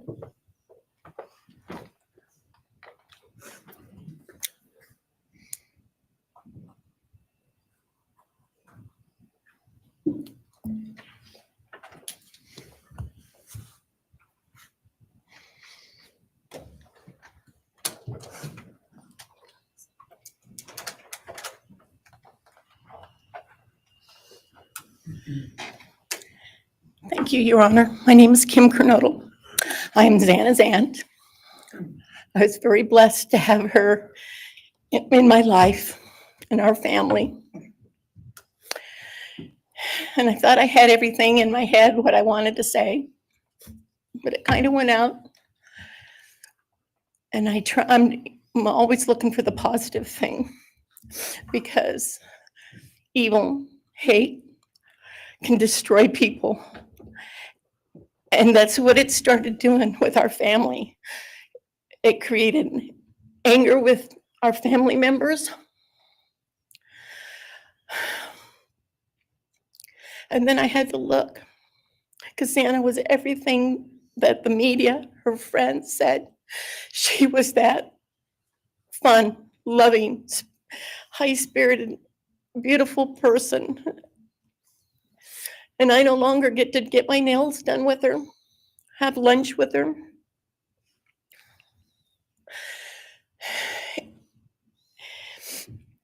Sorry. But how I look at it now is this tragedy, this horrible tragedy on all of the 4 children, has brought us closer. You united us with your actions. We're united now, and we're stronger than ever. We have family and friends now that we never knew we had. And, this is probably going to bother everybody, but Bryan, I'm here today to tell you I have forgiven you, because I no longer could live with that hate in my heart.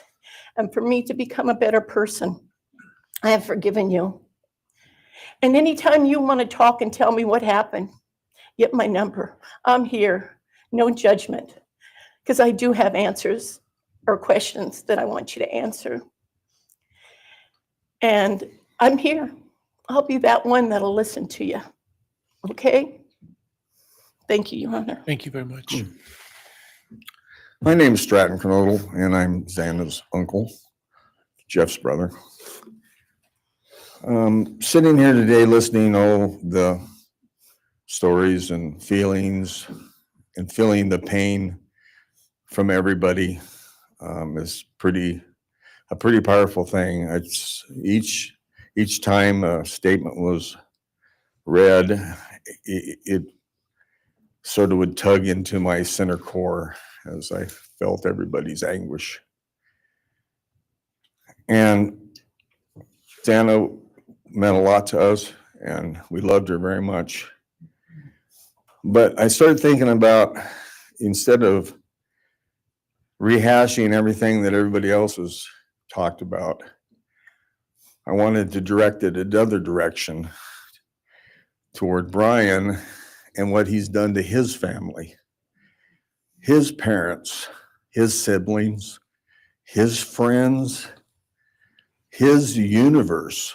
He has contaminated, tainted their family name, and pretty much made a horrible, miserable thing to be ever related to him. And I know that that's what he has to live with, and that has to be his pain.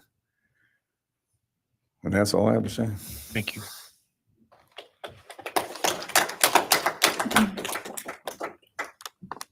Next, Your Honor, I believe Randy Davis, stepfather to Xana Kernodle, would like to address the court.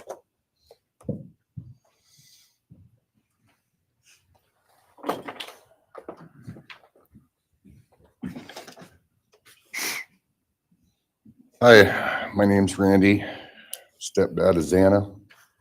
I just feel the same way we all do. All of us are united because of something that happened. And I'm grateful to know and have met some new family because of this awful event. But this is probably the last time we're all going to be in the same room together. Let's be real. So I can say, I love you all, and I feel your pain. And just God bless us all, you know? Just get through it. I had stuff wrote up. It was probably best I didn't read it out. Probably get kicked out of here. So, you know, I'll share one thing to you guys, not to you, with Xana. So I was working in North Dakota and came home, and Jazzy and Xana had taken our son Elijah and put him in a dress, makeup, and it was awful, you know. I was like, I don't know. She was funny. I told her she'd be in the movies and be somebody great one day like that. And now she is just above us as an angel with all the other beautiful kids. So let's hold that to our hearts, because this evil thing is not going to take nothing from us. You, man, I don't know what my limits are here, but I'm really struggling, dude. I am struggling. So I want to just be out in the woods with you, just so I can teach you about loss and pain. I love God. I wouldn't take your life. That's up to him. But I guarantee you, you are weak. God, I would just give a moment, man, 5 minutes out in the woods. Oh, man. Ooh. You're going to go to hell. I know people believe in other stuff. You're evil. There's no place for you in heaven. You took our children. You are going to suffer, man. I'm shaking because I want to reach out to you, but I hope you feel my energy, okay? Go to hell.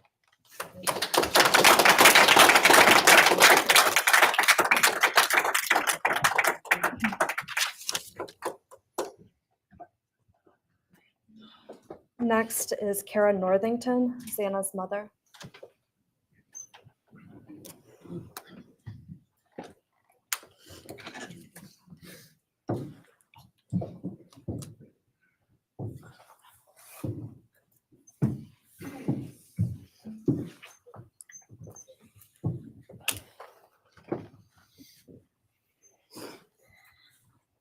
I'm Kara Northington. I am Xana Kernodle's mother. This letter is to you, really. But it's for my daughter, who was murdered by you. Today I stand before you, the man who is responsible for murdering my beautiful daughter, Xana Kernodle. My daughter was beautiful both inside and out. She possessed love for those around her and had a light so bright it will live on forever in our hearts.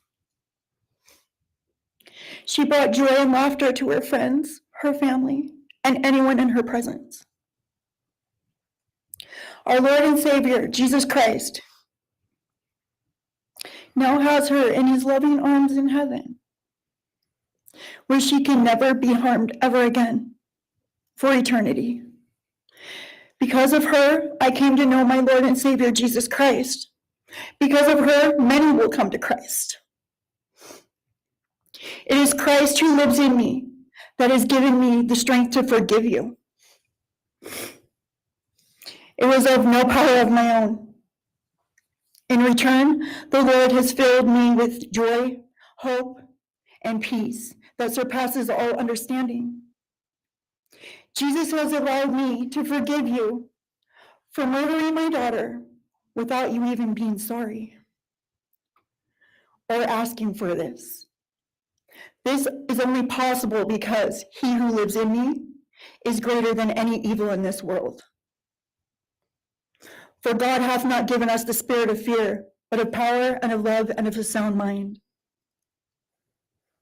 I do not fear you or even let you rent space in my head anymore.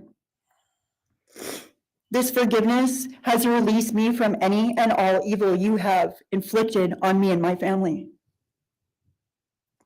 It has allowed me to let our Lord deal with you. You have accepted a deal that will prevent you from receiving the death penalty. Nothing man can do to you can ever compare to the wrath of God. Inevitably, you will stand before our Lord and will have to answer to him over the sins you have committed in murdering our children. I pray you come to the end of yourself before that day. Whether you like it or not, heaven is for real and so is hell. The innocent life of Xana that you stole from myself and my family, and the destruction of this, and the destruction it has caused. I am washing my hands of you and turning you over to my Lord and Savior Jesus Christ, whom vengeance belongs to. In closing, I want to read a passage from the Bible, Ephesians 6, King James Version. Finally, my brethren, be strong in the Lord and in the power of his might. Put on the whole armor of God, that ye may be able to withstand the wiles of the devil. For we wrestle not against flesh and blood.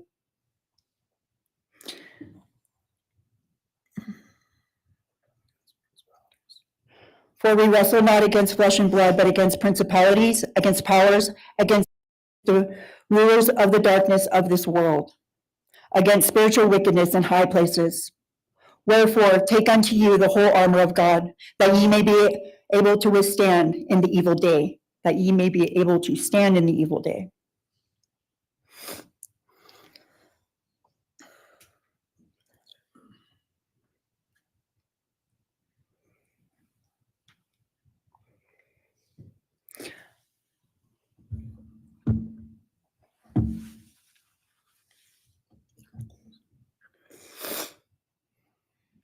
I'm not going to share memories of Xana or any more of the goodness of her with you, because I do not want that to be in your head.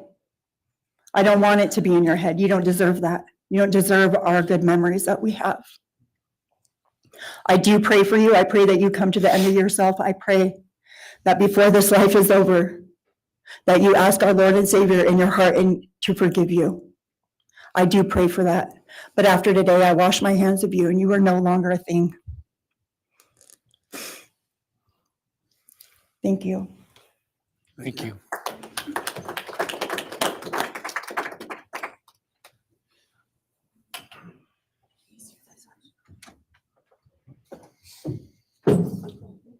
I don't believe the state has any other victim impact statements. Okay.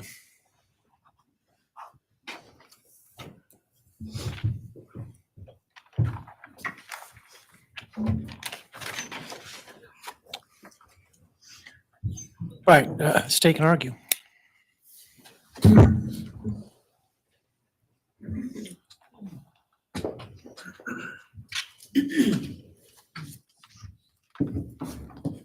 Thank you, Your Honor.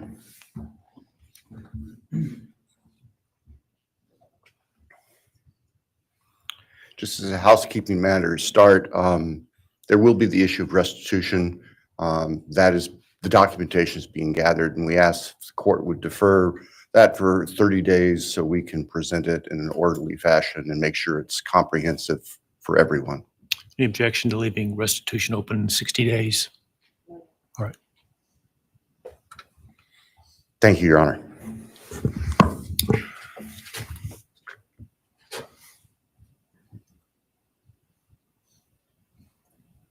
I think it's necessary and appropriate to share for everyone here, including the court, the background that brings us in front of Your Honor today for these proceedings. As the record reflects, and as everybody in this courtroom knows, the defendant has pleaded guilty to all 5 counts charged in the indictment.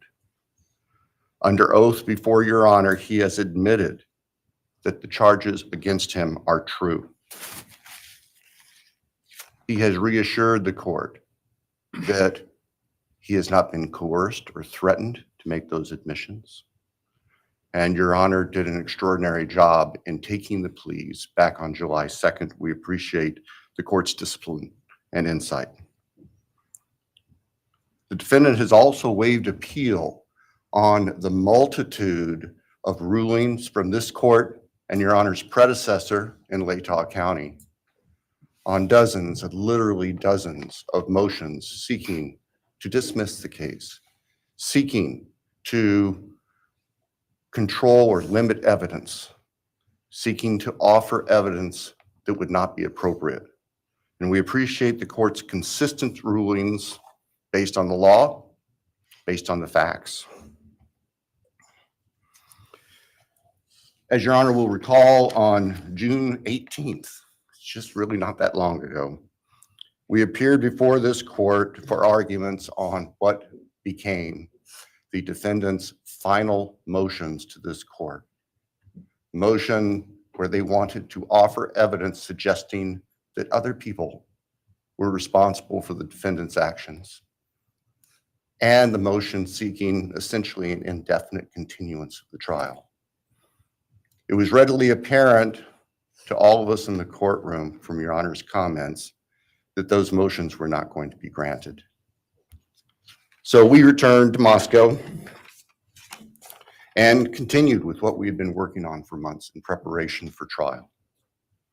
We had no qualms about going to trial if trial was what was necessary and appropriate.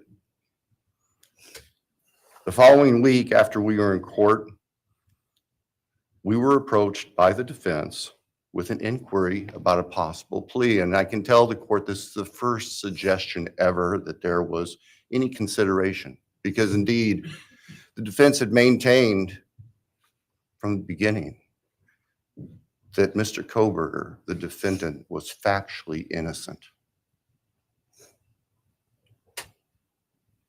It's clear that the reality of the evidence and the case that had been investigated and prepared and that we were ready to present in court became a reality.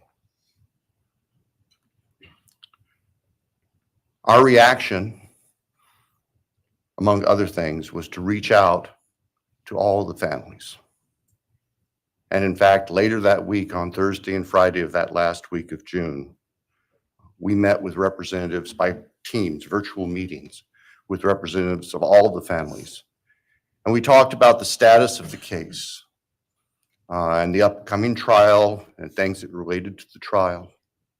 And we also let them know that there had been an inquiry about whether there might be an offer for a plea. And we asked the family members for their thoughts and feelings. And they were candid. And they have been candid since, and we respect that. And we understand, recognize, and acknowledge that there was a difference of opinion among representatives of the different families. We understand that. One of the challenges of this case, one of the unique things about this case is we have multiple victims, each unique unto themselves, their families and friends unique unto themselves, and all of them entitled to their opinions, all of them entitled to their thoughts. Over the following weekend, our prosecution team, very skilled attorneys who were personally as well as professionally deeply invested in this case, met. And we talked, and the decision was reached. Well, to start with, were there to be any sort of plea offer or discussion, there's only one possibility. And that would be for the defendant to plead guilty straight up to all charges.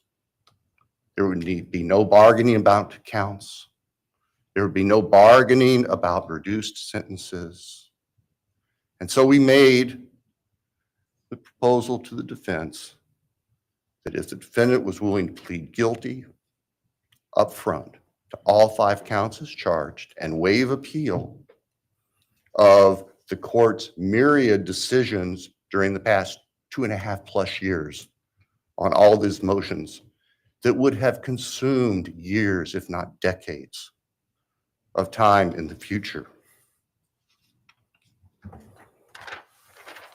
By the end of the weekend, we were notified the defendant was prepared to plead guilty as charged and factually acknowledge his responsibility in court for these horrible crimes.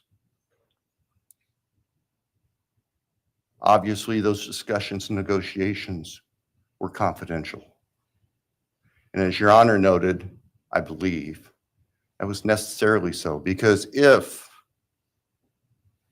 the defendant had decided not to plead guilty, it would have been devastating to our jury pool for there to be public information that there had been consideration by either party to a plea resolution.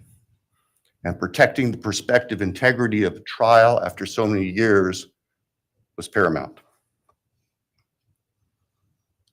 So the end of the weekend came.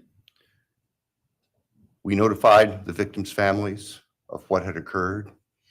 I recognize and acknowledge personally, and I respect the fact that of these fine, suffering people here, not everybody agreed with the decision we make. I accept that. It's my responsibility in the end. I recognize that that's the duty of the office that I hold.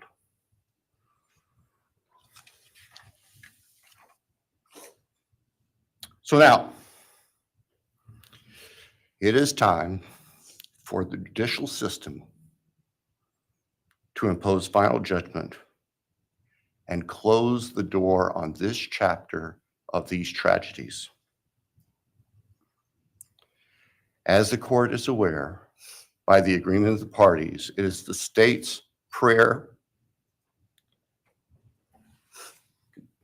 Perhaps have the Elmo police turned on.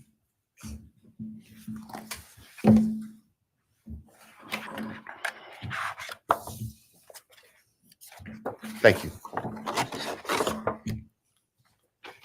That on count 1, the felony burglary, that the court sentenced the defendant to the maximum period of 10 years fixed in the custody of the Idaho Department of Correction. Then on count 2,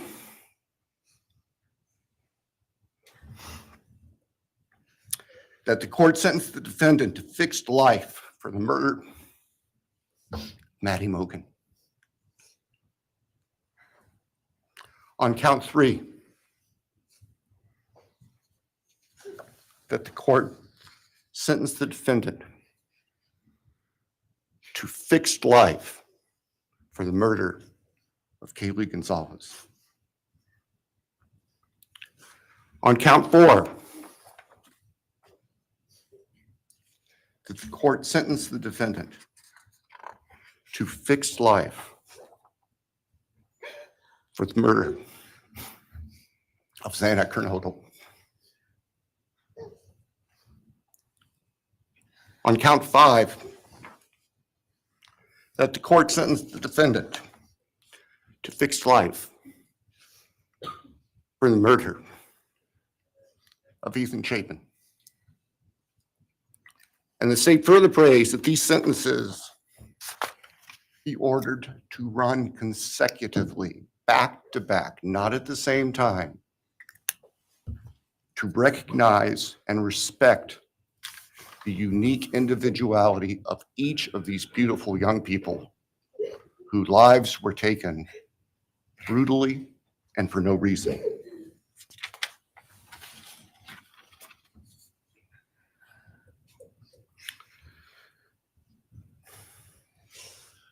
And hopefully now, as we have heard earlier this morning, it is time to afford the families and the friends and the community and the state of Idaho and the nation and the world to move forward. We can't undo, and we can never undo, the horror of what occurred on the early morning hours of November 13th, 2022 at 1122 King Street in Moscow, Idaho. For a long time, the presiding district judge in Latah County was John Stegner, who eventually became a member and a justice of the Idaho Supreme Court. And Justice Stegner often observed that even God cannot change the past.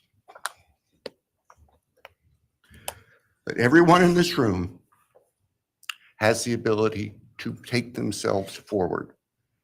And we want the judicial system to afford them the opportunity today to do that.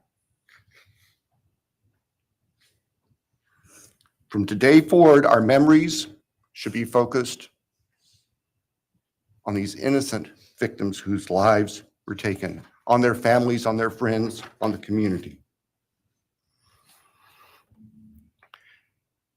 The court has heard discussion, talk today, reminiscences today about a special family that our victims shared, not just their natural, legal, and biological families, not just their university family within their sororities, for example.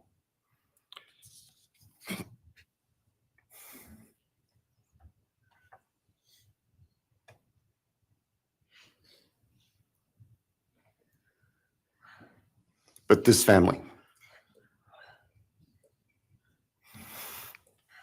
This is the picture taken on November 12th, 2022,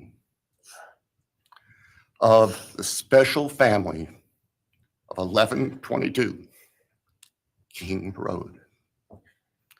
And you can see all 6 of these dynamic, vibrant, loving, special, innocent faces taken together just across the street from their residence, and barely 12 hours before 4 of them would be brutally murdered in their sleep.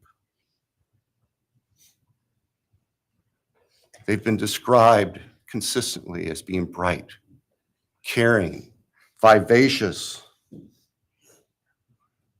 with futures we can only imagine now. But they were, and they remain, a special family that I think we should all recognize and appreciate. So it's time to move forward. There have been a number of statements directed specifically at the defendant today. I have one last thought. After Your Honor imposes judgment and sentences the defendant to spend the rest of his life in prison, in other words, sentence the defendant to die in prison, he's going to stand up in the belly chains and leg irons that he's wearing today, and he's going to be escorted into the custody of the Idaho Department of Correction. And the door will close behind him forever. That is the closure that we seek, that all of these people, these loving friends and family deserve, so that we can move forward. Thank you, Your Honor. Thank you.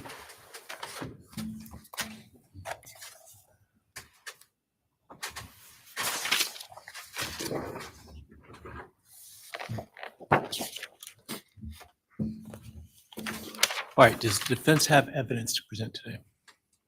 All right. Defense wish to make argument today. Runner, we do not wish to make arguments. Mr. Kohberger, along with his legal team, is prepared for the court to enter judgment. All right, Mr. Kohberger, you have an opportunity to make a statement if you wish to. I take it you are declining. I respectfully decline. Well,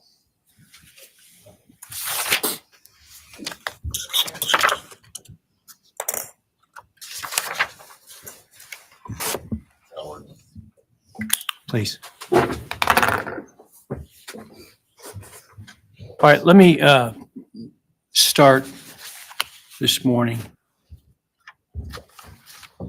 by acknowledging and thanking those that have come here today in support of their loved ones. And I appreciate your courage and your strength.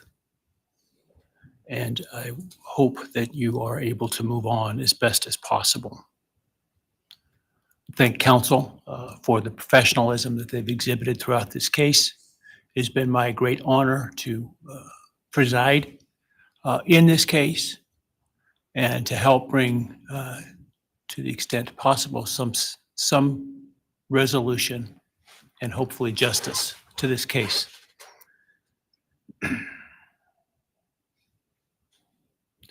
During the quiet morning hours of November 13, 2022, a faceless coward breached the tranquility of 6 beautiful young people and senselessly slaughtered them, 4 of them.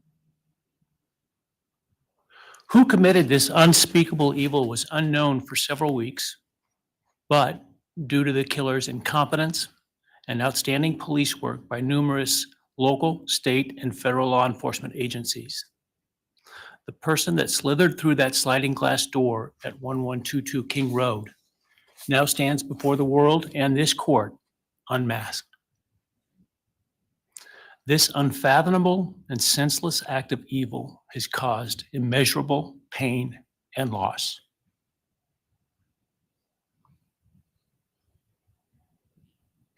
No parent should ever have to bury their child. This is the greatest tragedy that can be inflicted upon a person.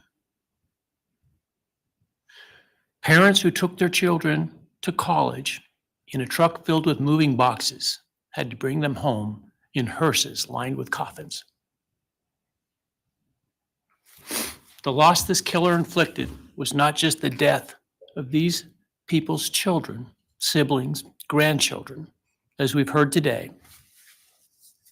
It has ripped a hole in their soul, destroying a special part of their very essence.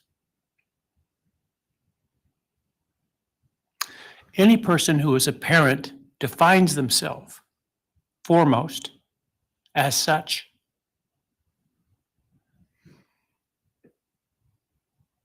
It is their existence and purpose of being. And it has been stolen from these parents.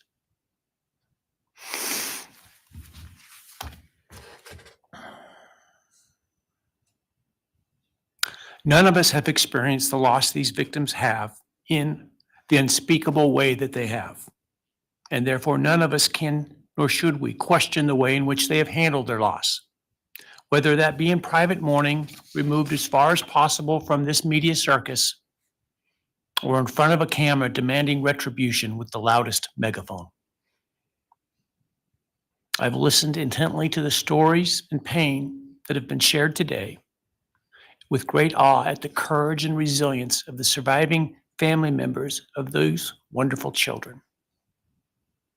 I've listened also to the surviving roommates, both in person and through their friends.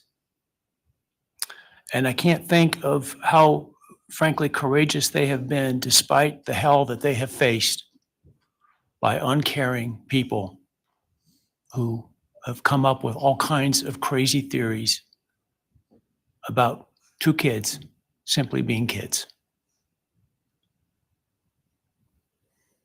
The parents, siblings, and other family members who have spoken today are designated as victims in our legal system. But going forward, I hope that they can shed that label, as it gives too much power to the evil that condemned them to that role. They are and should be known as survivors, fighters, and foremost as witnesses to the tremendous lives of value and unbounded promise of these 4 young people. But those speaking today and those who did not speak, but who carry the same burden, this same loss, now carry forward the memories of these now perpetually young people, these forever children. These survivors carry the responsibility of ensuring that the voices of these children, Maddie, Kaylee, Xana, and Ethan, are never forgotten, and the positive impacts that they have had on so many lives are never minimized, and that the love they shared, the light that they shined onto others is forever celebrated. As we sit here today, this case is ending, and we are now certain who committed these unspeakable acts of evil, but we don't know, and what we may never know is why. I share the desire expressed by others to understand the why. But upon reflection, it seems to me, and this is just my own opinion, that by continuing to focus on why, we continue to give Mr. Kohberger relevance. We give him agency and we give him power. The need to know what is inherently not understandable makes us dependent upon the defendant to provide us with a reason, and that gives him the spotlight, the attention, and the power he appears to crave. Yet even if I could force him to speak, which legally I cannot, how could anyone ever be assured that what he speaks is the truth? Do we really believe, after all of this, he's capable of speaking the truth or of giving up something of himself to help the very people whose lives he destroyed? Rather, I suspect the so-called reason would be dished out in enticing, self-serving, and aggrandizing untruthful bits, leaving people wanting more information, more insight, and thus enhancing even further the power he seeks to hold. Even if we could get truthful insight into his why, I suspect it would not in any way quench one's thirst for actually understanding why in the first instance. Because there is no reason for these crimes that could approach anything resembling rationality. No conceivable reason could make any sense. And in the end, the more we struggle to seek explanation for the unexplainable, the more we try to extract a reason, the more power and control we give to him. In my view, the time has now come to end Mr. Kohberger's 15 minutes of fame. It's time that he be consigned to the ignominy and isolation of perpetual incarceration. I know there has been concern about him collaborating on books or movies or other media projects, and I truly hope that someone does not stoop to affording him this spotlight that he desires in the name of clicks, royalties, or profits. While criminal behavioralists should study him away from the spotlight in an attempt to prevent other would-be killers from acting on their worst impulses, There should be no need for that to spill over into the public eye. The great Idaho jurist Edward Lodge was known for trying to find something positive about every person he ever sentenced. And with over a half a century as a trial judge, that was a lot of people. This was often challenging, and I recall in one case he said that the best he could come up with was the defendant had good penmanship. Truth be told, I'm unable to come up with anything redeeming about Mr. Kohberger because his grotesque acts of evil have buried and hidden anything that might have been good or intrinsically human about him. His actions have made him the worst of the worst. Even in pleading guilty, his giving nothing hinting of remorse or redemption, nothing suggesting even a recognition or understanding, let alone regret for the pain that he has caused. And therefore, I will not attempt to speak about him further, other than to simply sentence him so that he is forever removed from civilized society.